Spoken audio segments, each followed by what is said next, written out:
Hola, bienvenidos a todos una vez más a Monster Tracks, un placer volver a teneros con nosotros.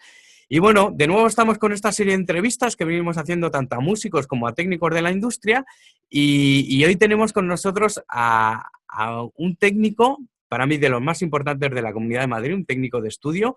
Llevan esto 20 años al menos, se montó sus estudios con un concepto puramente analógico en el que a día de hoy puedes seguir grabando en cinta. Si lo deseas, si quieres grabar en Pro Tools, puedes grabar en Pro Tools, pero si lo quieres, tú puedes grabar en cinta a día de hoy. Y estamos hablando de los estudios Brasil, en Rivas Vacia, Madrid, y estamos hablando del grandísimo Javier Ortiz. Un placer tenerte con nosotros, Javier, bienvenido. Gracias, es un placer estar aquí charlando contigo, Gonzalo. Vamos a hacer la primera pregunta, que es un poco así, muy conceptual, muy abierta, Sí. pero me interesa mucho saber la opinión de cada uno de vosotros. ¿Qué es para ti el sonido? Pues realmente, claro, como yo pienso en el sonido es el vehículo de la música. O sea, a mí por lo que me interesa el sonido es por la música. La razón por la que yo estoy haciendo esto, lo más importante en mi vida es la música. Entonces, claro, la importancia es crucial porque para que la música te llegue, para que te haga emocionarte, el sonido que tenga es muy importante, ¿no? Entonces, puede haber una música increíble, pero que suene tan mal que no te llegue.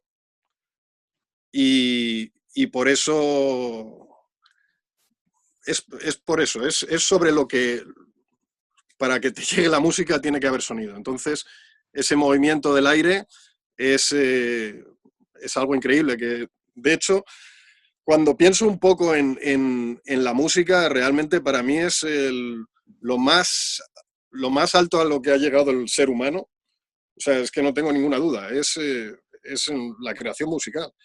Y, y de hecho es de lo que más orgulloso, de las cosas que más orgulloso estoy de como nuestra especie, ¿no? O sea, si viniesen alienígenas, de lo primero que diría, mira, escucha, vas a flipar, mira, te voy a poner esto y esto, y les empezaría a poner música, y querría oír la música que ellos tuviesen. ¿Tú cuando te planteas una grabación, cuando te viene un grupo, qué es lo que más valoras de ese grupo? Digamos que a mí cuando viene un grupo,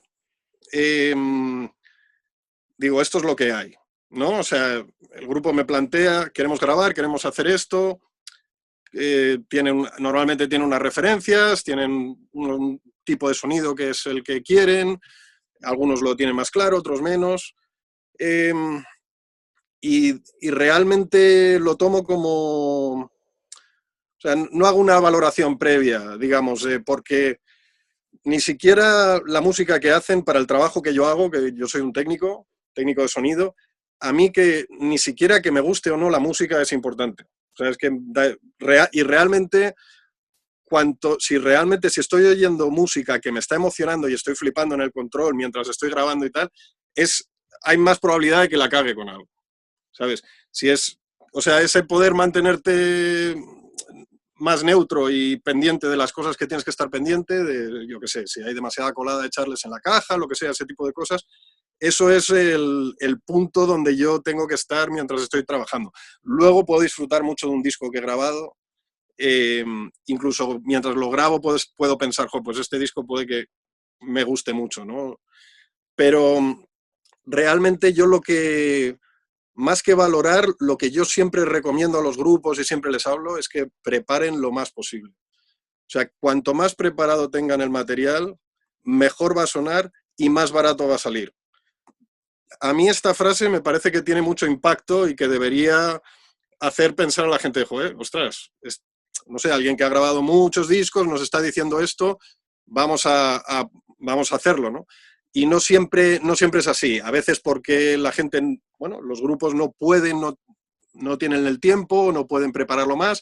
A veces porque yo creo que no son conscientes y tienen una idea de que en el estudio, con suficiente tiempo, puedes llegar a hacer cualquier cosa.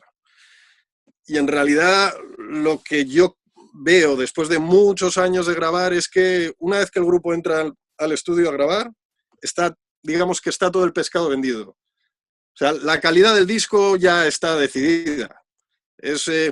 va a haber una toma que va a ser la mejor, pero más o menos todas las tomas son parecidas. No hay una toma horrible y una toma que se te ponen los pelos como escarpias. O sea, eso no ocurre. Entonces, para mí, yo lo veo clarísimo. Cuanto más preparado, o sea, cuanto más estén rodados los temas en directo, cuanto más hayan mirado los arreglos, que eso no quiere decir que luego no prueben cosas en el estudio, pero que tengan algo que digas, esto es el plan, y luego si queremos probar esta otra cosa lo podemos hacer, pero si esa cosa falla, tenemos el plan inicial, que era lo que hacemos en el local, lo que hacemos en directo, y bueno, pues eso es lo que yo siempre recomiendo. Luego hay grupos que obviamente el cliente manda y hay grupos que vienen justo con la filosofía opuesta, o sea, vienen a lo mejor sin nada o con muy poco y quieren crearlo en el estudio, que salgan cosas y tal, y digo, bueno, pues eso es tu disco y lo tienes que hacer como a ti te dé la gana, ¿no? Yo te doy una recomendación que viene de mi experiencia y como creo que va a ser mejor, pero luego cada uno lo tiene que hacer como es su camino, es su música y lo tiene que hacer como Dios quiera. La parte del equipo técnico es algo que tú Sí. también valoras, porque tú en tu estudio además tienes backline, entonces entiendo que para ti es importante esto. Sí, cuando hablaba antes de la preparación, también creo que es muy importante pues, tener los instrumentos ajustados. Eso incluye pues, bajos, guitarras que estén octavados, que las cuerdas cambiadas, los parches son fundamentales en la batería, son críticos, tienen que estar en buen estado, tienen que estar afinados como le guste al batería. O sea que todo eso sí, todo eso es muy importante y a veces te encuentras con grupos que piensan que eso es como que cuidar eso es como de pijos o algo así, ¿no? Y dicen, no, si yo soy muy punky o soy muy rockero, soy muy tal, paso de todo.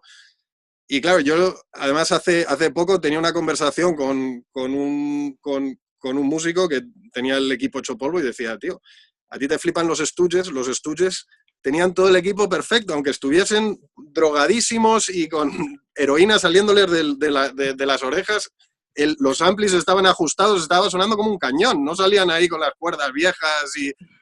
O sea, la diferencia de cómo suena una guitarra bien ajustada y con las cuerdas recién cambiadas y un ampli, con las válvulas en buen estado, con el bias ajustado, con los altavoces bien, es que es como, no sé, es una diferencia tremenda. Me da igual que, o sea, no sé, que no vas a sonar a Steve Vai por tener el equipo bien o algo así, ¿sabes? Vas a sonar como tú quieras, ¿no? Pero que eso sí que lo veo fundamental y a veces no se cuida eso. Y sí, el tener equipo en el estudio para mí es fundamental. O sea, poder ofrecerle al grupo, decir, ostras, pues, tío, tengo un ampli que es del estilo del tuyo, pero creo que suena bastante mejor, pruébalo a ver si te gusta y que de repente él diga, jo, macho, esto es otra cosa, esto suena muy bien. Y dices, pues, tío, ¿grabamos con esto? Sí, sí, joder, mola un montón. Lo mismo, por ejemplo, los platos, tener platos de batería, unos platos muy chillones, con mucho volumen, te pueden destrozar un disco, ¿no? Entonces, tener platos, sobre todo un Charles, y joder, pues tener una acústica decente también, una guitarra acústica decente, porque también es un instrumento que a veces traen acústicas que dices, madre mía, esto no... O sea, no hay nada que por muy buen micro que tengas, aunque hayas grabado millones de acústicas, si la acústica es muy mala, estás ahí muy, muy limitado, ¿no? Entonces eso sí que es importante, ¿no? Poder... Y luego, obviamente, grabo muchos grupos con su equipo y me parece que, a ver, que no se me ocurre imponerle a todo el mundo el mismo equipo, eso me parece absurdo. Pero sí que poder tener equipo para que la gente diga, ostras, oye, podemos probar tu caja suena guay, o podemos probar este bafle o la batería entera o lo que sea. A mí eso sí, me parece importante. ¿Y qué es lo que piensas que buscan los músicos de un estudio? lo que yo creo que deberían, digamos, la respuesta tiene como dos partes, ¿no? O dos caras de una moneda. Yo creo que lo más importante, o sea, lo que debería motivar a la gente es escuchar discos que se han grabado en ese estudio, que ha grabado ese técnico, y te gusta ese sonido y dices, joder, esto me mola, vamos a ir aquí.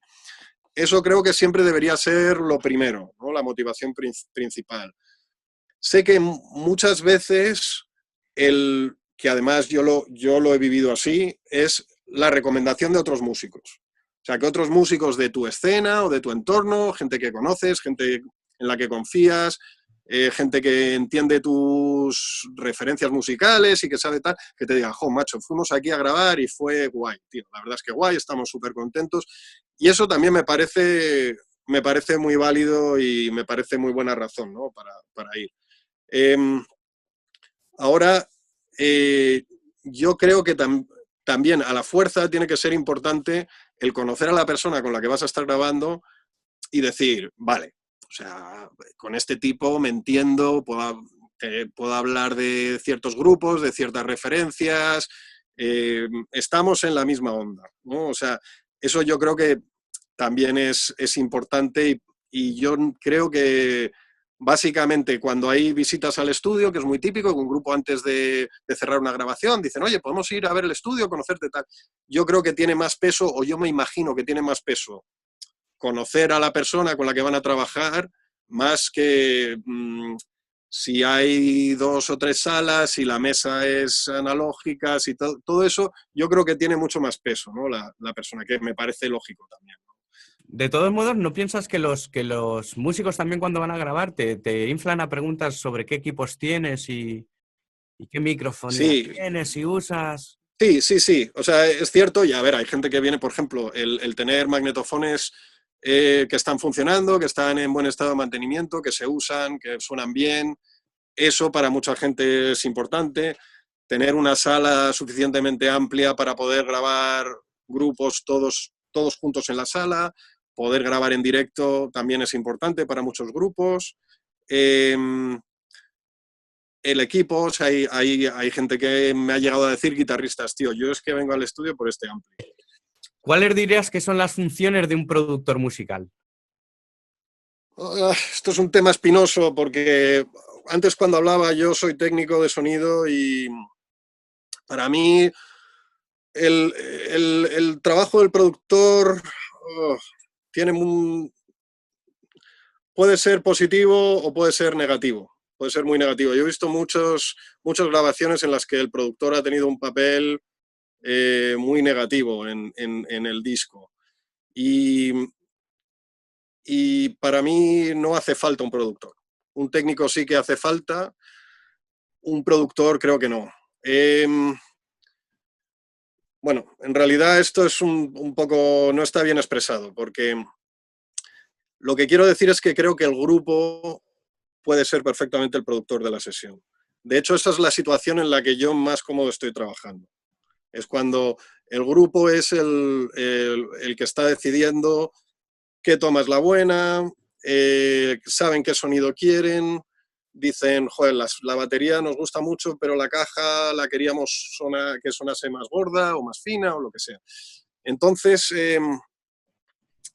yo tengo el papel del productor, no me parece necesario y a veces me parece que hace mucho daño.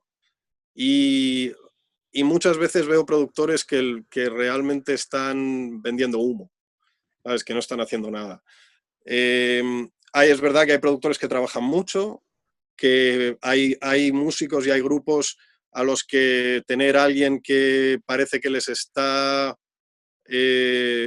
validando su trabajo de alguna manera, su trabajo artístico, les lo necesitan esto y bueno, pues bien, pero yo creo que realmente, contestando tu pregunta, creo que el productor debería hacer el disco que quiere hacer el grupo. Creo que eso es lo que debería. O sea, yo lo que quiero ir es al grupo. Cuando oigo un disco, quiero ir al grupo. no quiero ir la flipadura del productor. Hablando siempre de, claro, productor en los términos, no en términos de hip hop, de alguien que crea toda la música y luego viene alguien y canta encima, ¿no? O rapea encima, ¿no? Sino un productor, como se ha entendido en el mundo del rock, digamos. Y de hecho, bueno, eso es una opinión que yo ha ido surgiendo, ha ido moldeándose a lo largo de los años, escuchando música, obviamente, estando en muchas grabaciones, estando yo en grabaciones como músico, no solo como técnico, y leyendo mucho sobre historias de grupos y qué pasó en esta grabación, qué pasó en esta otra, etcétera. Creo que es una figura sobrevalorada en general, creo que eso no es injusto decirlo. Por ejemplo, que un productor cobre royalties que corresponderían al grupo, porque si el sello concede royalties al productor, siempre es de la parte que se llevaría al grupo, no es de la parte que se llevaría al sello. A mí eso no me parece justo, ¿sabes? No lo entiendo, ¿sabes? Como que no. Entonces, soy bastante crítico con los productores, pero es verdad que he visto productores trabajar, dejarse los cuernos, estar muy pendientes de las tomas, ver, yo qué sé, pues desde elegir tomas de voz a elegir tomas de la banda, etcétera. Pero sí que veo que es un trabajo que lo puede hacer perfectamente el grupo. Y a mí como oyente a estas alturas, en general yo quiero oír el grupo cuanto menos filtro haya de otras personas que no sean del grupo, para mí mejor. O sea, creo que una pega de muchos productores es que tienden a ir al sonido que está de moda en el momento. Y a lo mejor hay grupos que tienen un sonido que se sale totalmente porque están en su historia, en su movida, y como que les has visto en directo, sabes de qué va el grupo y oyes el disco y dices, uff, ¿qué ha pasado aquí? Me lo han descafeinado, no es el grupo, ¿no? Eso me parece una pena, la verdad, cuando pasa eso. Y a veces se ven casos extremos en que yo he oído grupos decir, después de una grabación, decir, jo, ahora nos tenemos que aprender el disco, porque el productor ha metido tanto que es que no saben ni qué disco tienen. Eso para mí no tiene ni pies ni cabeza. Si el nombre que va en el disco es el nombre del grupo, no sé. A veces pienso que hay productores que deberían tener su proyecto musical y todo eso hacerlo en su grupo, ¿no? Pero bueno, o sea, que es complicado. O sea, realmente para mí eso diría el productor, es como que hagan un juramento hipocrático, ¿no? De no, no joder la grabación. Eso creo que sería interesante. ¿Tú crees que los músicos y los técnicos hablamos el mismo idioma? A veces veo que no. O sea, yo creo, por ejemplo, que es muy complicado grabar música si tú no has tocado en un grupo. Creo que es difícil. No digo que no se pueda hacer, pero haber estado en grupos creo que te permite entender lo que está pasando, la dinámica de por qué el grupo se está agobiando ahora, por qué se están atascando con esto,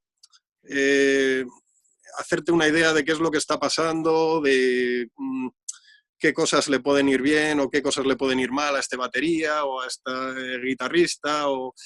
Creo que eso es importante.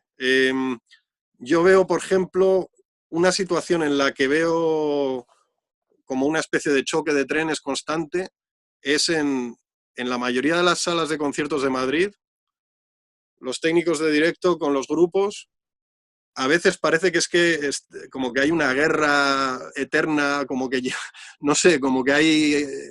no lo entiendo, ¿no? Eso lo he visto mucho, muchos músicos de Madrid te hablan de lo mismo, ¿no? De técnicos de directo que parece que empiezan la prueba y están ya cabreados.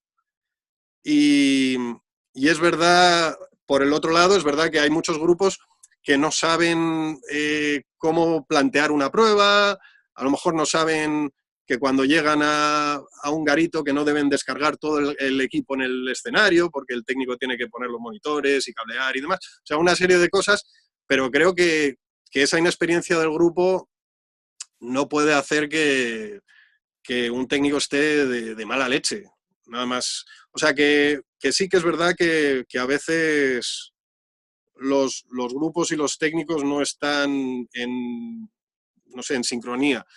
Pero, y grabando también, a veces creo que un técnico puede estar demasiado preocupado por ciertas cosas que a lo mejor al grupo no le importan, pero claro, tú no sabes, dices, a veces no sabes hasta qué punto el grupo puede valorar ciertas cuestiones en el momento de la grabación. No sabes si lo van a oír luego después cuando escuchen el disco en casa, cuando ya no estén preocupados por la ejecución de los temas, por si va a salir bien el redoble ese que a veces no sale, ese tipo de cosas. Pero bueno, yo creo que para un técnico, el haber entrado en estudios, el haber grabado con su grupo y el haber tal, que creo que es importante para poder ponerte en el lugar del otro y decir, vale, ok, pues este es normal. O sea, es normal que el grupo llegue el primer día al estudio y haya cierto nerviosismo, porque estás grabando algo que es muy importante para ellos. O sea, realmente es lo más importante de su vida, posiblemente, ¿no? Es la música que hacen. Entonces, creo que con esa idea en la cabeza tienes que ir con cuidado y crear una situación en la que la gente tienda a relajarse y no a ponerse más nerviosa. Y que la parte técnica esté un poco, que no les esté estorbando a ellos para hacer música, vamos. Para ti, ¿qué es una buena grabación musical? Es decir, ¿qué cualidades debería tener un disco para ser un buen disco? Sí. A ver, esta realmente aquí, claro, hay una cuestión que complica esto, ¿no? Y es que enseguida entra la subjetividad, ¿no? A la hora de valorar la calidad de sonido de un disco. Y es muy difícil separar si esa música te gusta y te está haciendo sentir algo de cómo suena. Incluso cuando llevas muchos años como técnico, ya has escuchado muchas cosas de forma crítica, es muy difícil decir, de un disco que te alucina, es difícil decir, pero suena mal. Porque una buena música puede hacer algo puede hacer que algo suene bien, aunque realmente no suena bien. No sé si me explico. O sea, si cogiésemos esos sonidos y se los pusiésemos a un grupo mediocre, dirías, jo, vaya churro de grabación, vaya porquería. Entonces, la subjetividad, ahí creo que es muy difícil evitarla. O sea, por un lado, muchas veces los técnicos, los músicos estamos de acuerdo en qué discos suenan bien y cuáles no, pero a veces no, a veces te sorprendes.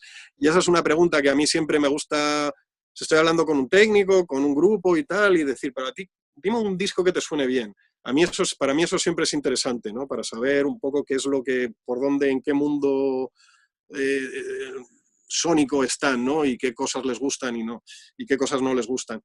Pero objetivamente yo a la conclusión a la que he llegado, un disco que suena bien pueden ser dos cosas.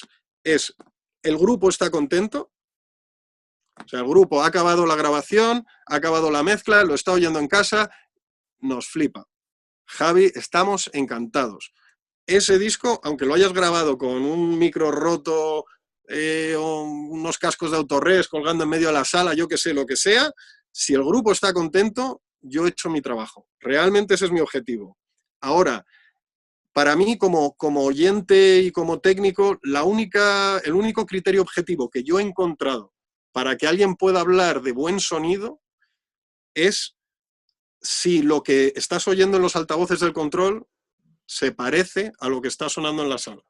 Cuanto más se parece, creo que es la única vez que se puede decir objetivamente, esto se parece más a la batería que hay en la sala, esto es mejor. Pero puede que no estés buscando eso. Eso puede ocurrir. Pero ese es el único caso en el que yo creo que se puede hablar de objetividad. Y a la hora de escuchar discos, lo mismo. Cuando un disco tú lo estás escuchando y tienes la sensación de que el grupo está ahí delante tuyo tocando, ahí yo puedo decir, esto está bien grabado.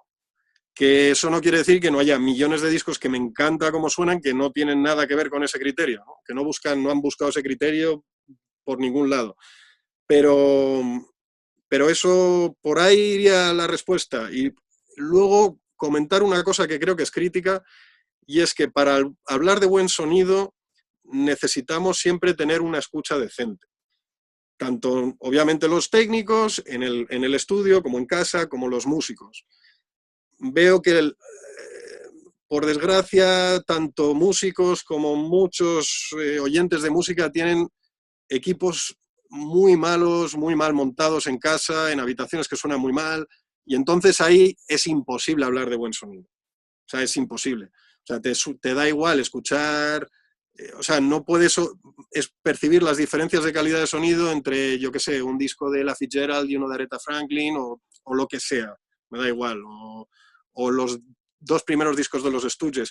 Entonces, ahí eso creo que sí que cuanto más mejore eso, mejor, por lo menos para mí, donde yo creo que está lo importante de la calidad de sonido, creo que más gente va a poder apreciarlo y más gente va a poder disfrutarlo, porque oír bien la música es de los mayores placeres que hay en la vida, y yo se lo digo a mucha gente, digo, tío, o sea, cuando me dicen, no, yo es que tengo un equipo muy malo, digo, pues tío, tienes 27 años, o sea, nos vamos a morir en nada, o sea, que ya puedes ponerte la pila, porque es de lo, ¿sabes? De lo que tenemos es de lo mejor, ¿no? Poder poner un equipo decente, no hay que gastarse una millonada, o sea, hay cosas de precio razonable y, joder, o sea, oír un disco bien, eso es alucinante, ¿no? A llegar a casa, ponerte un disco y poder escucharlo tranquilamente, disfrutar de los matices, de lo que se grabó ahí, poder oír todo lo que se hizo, es casi como un viaje en el tiempo, ¿no? Es como un portal espaciotemporal en el que puedes oír algo que se hizo hace 20 años o hace 6 meses, me da igual. A mí eso me parece alucinante, la verdad. Mira, te voy a Pero hacer bueno, la misma pregunta que tú le haces a la sí. gente en relación a esto. Nómbrame algún disco que tú Mm, consideres que te ha cambiado la vida, que tiene un sonidaco, que a ti te toca la patata. Bueno, sabemos que mm. te gustan mucho, esto es como elegir un hijo, que no tiene que ser el mejor, sino algunos. Sí, hay muchos, obviamente. Em, digamos que a lo largo de mi vida hubo un disco que yo recuerdo que dije, ostras, aquí está pasando algo, o sea, esto no es normal. Y fue el primer disco de Shellac, The Action Park, ese disco, y eso que yo no tenía muy buen equipo en esa época, pero yo ya la batería y decía, ostras, tío, esto es otra, o sea, no sé, eso me impresionó mucho, ¿no? Ese disco. Y recuerdo quedarme muy intrigado con cómo sonaba ese disco. Eh, Así que sí, muchos discos de Albini, por ejemplo, son una referencia para mí, los escucho en el control, pero los he escuchado mucho y me sirven de referencia, pero, por ejemplo, yo encuentro algo en común, que es como ese realismo y esa sensación de que el grupo está ahí, por ejemplo, con muchos discos de los años 50 y de los años 60, grabaciones de Verve, de Columbia, no sé. Entonces ahí veo una conexión entre estilos, o sea, discos que tienen estilos musicales muy distintos, pero que cuando lo pongo oigo cosas que alucino. Obviamente en todas las épocas hay discos que suenan muy bien y discos que no suenan tan bien, pero sí que el periodo desde principios de los años 50 hasta, no sé, mediados de los 60 o algo así, eso es una mina de oro para encontrar discos que suenan increíblemente bien, que no te lo puedes ni creer de cómo se grabaron con 4 micrófonos, a lo mejor había un compresor en todo el estudio, todo el mundo tocando y cantando a la vez en una misma sala y te quedas apabullado de grabado directamente al formato de mezcla ya, o sea, la mayoría de esos discos se grababa mientras el grupo estaba tocando, el técnico estaba haciendo la mezcla. A lo mejor tenía un multipistas por seguridad, pero lo que luego oías en el disco era lo que estaba oyendo el técnico mientras el grupo tocaba. Eso es alucinante. Y eso lo hacían todos los días, ya sea con un jingle o si entraba Frank Sinatra a grabar, ¿no? Entonces eso, ahí hay cosas que suenan muy bien. Pero sí, ya en concreto, discos que yo uso como referencia, pues el Goat de Jesus Lizard, el At Action Park, el de Shellac, Me has dicho unos cuantos. sí, Muy sí, con eso. Tengo. Ya medio has contestado, creo, pero me lo confirmas. ¿Cuál es tu forma preferida de escuchar música? Que ya me has dicho que es en un buen equipo al menos, pero voy más allá. ¿Es la forma habitual en la que tú escuchas música? ¿Se corresponden? Sí, porque, a ver, normalmente, claro, yo al final realmente estoy escuchando música todo el rato. O sea, me doy cuenta que me gusta, o sea, no me canso. Sé que hay gente que me dice, joder, pero después de estar todo el día escuchando música, ¿cómo llegas a casa y te pones música? Y dices, sí, es como si me dicen, después de estar todo el día respirando, ¿cómo llegas a casa y sigues respirando? Dices, pues sí, claro. Entonces, en casa tengo un equipo decente, está bien, tengo un plato decente, que está bien ajustado, con una buena cápsula, no es una cosa carísima ni nada, pero suena bien. Uso altavoces IPL, tengo una etapa Leak de los años 60 de válvulas, que suena muy bien. Y ahí puedo poner, pues, desde lo que suena por el ordenador, tengo un reproductor de CD también y el plato. Entonces, normalmente estamos cambiando entre una cosa y otra. Es verdad que una vez que ponemos un disco de vinilo, es muy difícil que esa noche pasemos otra vez a digital. Eso por algo suele ser así. O sea, una vez que cae un disco ya es muy difícil, como de repente no te ves escuchando algo de Spotify o algo del disco duro del ordenador, aunque sea 96 kHz y 24 bits, o sea, un archivo de buena calidad. Y a mí me gusta ver la música alta.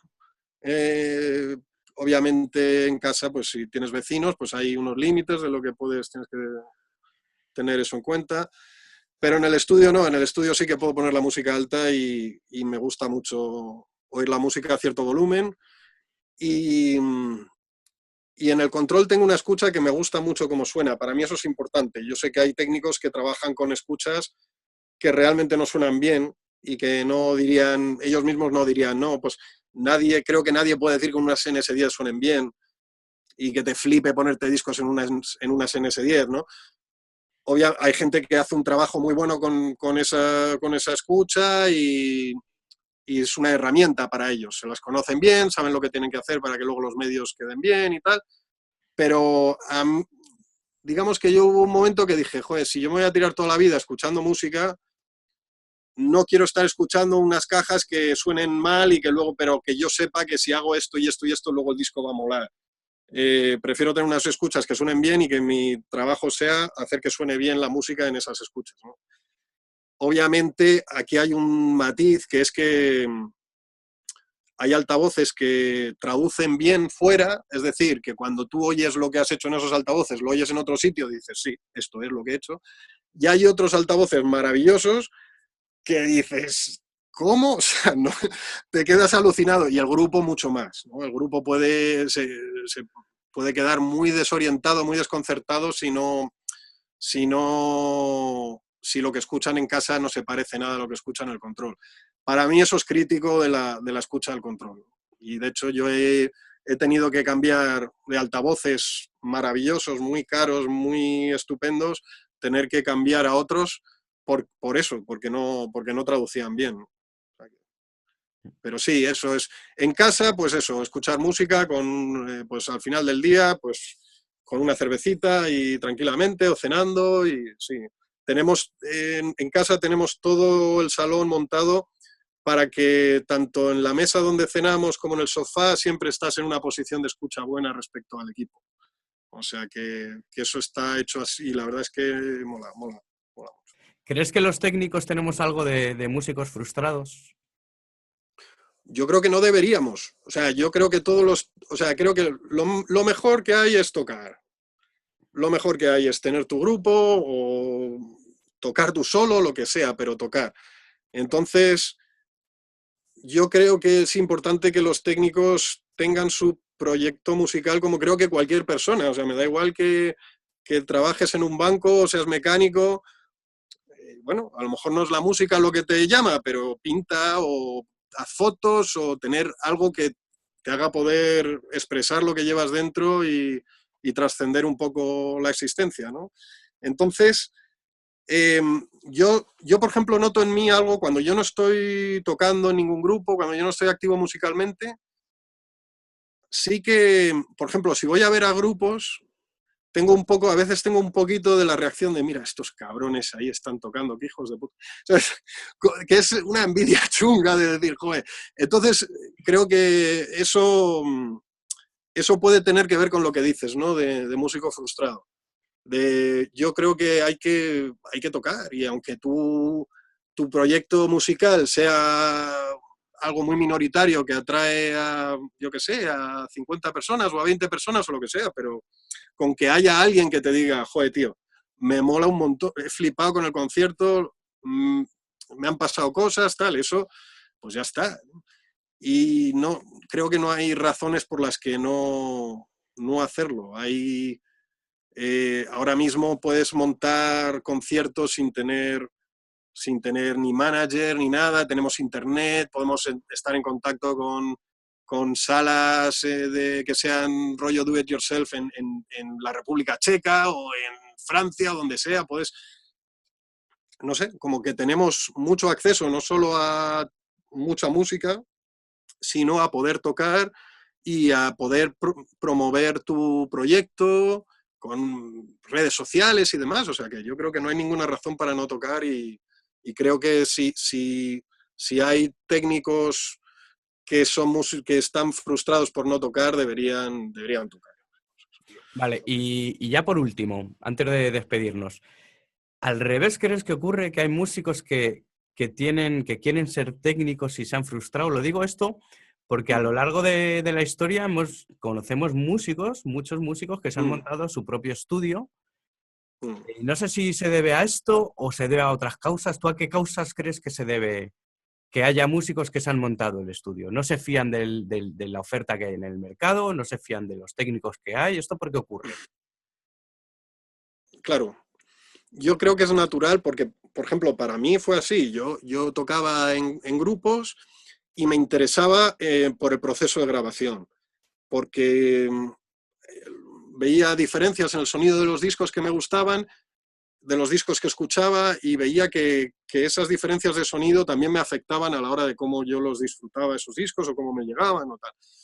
Entonces yo tenía curiosidad, preguntaba a técnicos, cuando yo grababa con mi grupo les hacía un montón de preguntas, me gustaba entender cuál era el proceso, qué es lo que estaba pasando, qué es lo que estábamos haciendo en cada momento, por qué a veces se usaba un compresor y a veces no, yo qué sé, todo esto. Entonces creo que eso es natural.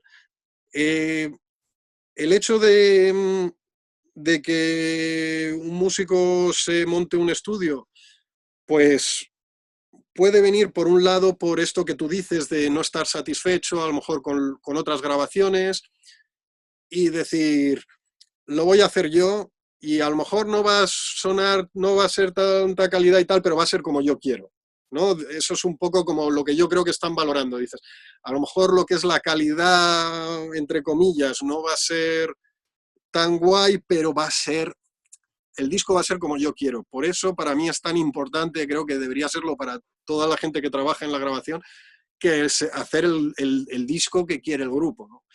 Pero yo lo que también veo es que hay grupos que se meten un poco en un jardín con lo de grabarse a ellos mismos. Seguro que tú lo has oído esto, lo hemos oído todos, grupos que se compran algo de equipo, que entran un poco en esa en esa idea de que, no, hoy en día con un ordenador ahí lo tienes todo, un ordenador y un buen micro, pues ya no necesitas nada más, ¿no? Eso es un mantra que se repite, hay muchos intereses creados para que la gente se crea eso, ¿no? Y compre tarjetas, compre ordenadores, compre software, etc. Y, y ves a grupos que te dicen, joder, pues nos habíamos puesto 2 meses para acabar el disco y hemos tardado 1 año y medio, ¿no? O lo que sea, cosas, o queríamos hacerlo en 2 semanas y hemos tardado 6 meses. Siempre de repente es una proporción ahí, porque, claro, ahí a veces hay una infravaloración del trabajo del técnico. Es decir, claro, tío, si es que tomar la decisión de si esto suena mejor o esto suena mejor, te la da la experiencia, te la da estar tranquilo, te la da verlo, no sé, es un trabajo, es al que te dedicas a esto y puedes hacerlo. Es como tocar la guitarra o hacer pan o lo que sea. Entonces a veces veo que sí, que ahí los grupos se meten en un lío. Y luego hay otro caso que son músicos que se montan su propio estudio por razones a lo mejor económicas, ¿no? Dicen, estoy gastando, ya músicos que trabajan con presupuestos, o antes esto era más típico, ¿no? El sello pagaba grabaciones, bla, bla, bla, y dicen, jo, macho, es que con el presupuesto de esta grabación puedo comprar equipo, puedo montarlo en un sitio medio decente, puedo tener yo, y ya tengo yo mi estudio, y me estoy ahorrando eso. Cada vez que quiera grabar, me estoy ahorrando el estudio, me estoy ahorrando ese dinero, y además, dependiendo de cómo sea el estudio, joder, pues a lo mejor puedo grabar yo a otra gente, puedo sacarle un rendimiento económico al estudio. O sea que, bueno, por ese lado creo que puede ser muy interesante, ¿no? Como, yo qué sé, muchos músicos, no sé, me viene a la cabeza Pete Townshend, que tenía un estudio tremendo en Londres, ¿no? Y luego él tenía un estudio casero también muy bien montado y, no sé, como que por ahí veo esa lógica. Pero claro, en ese caso había, claro, en esos estudios hay técnicos y hay gente que está haciendo el mantenimiento y o sea, es un estudio, no sé, de toda la vida con todo lo que eso conlleva, ¿no?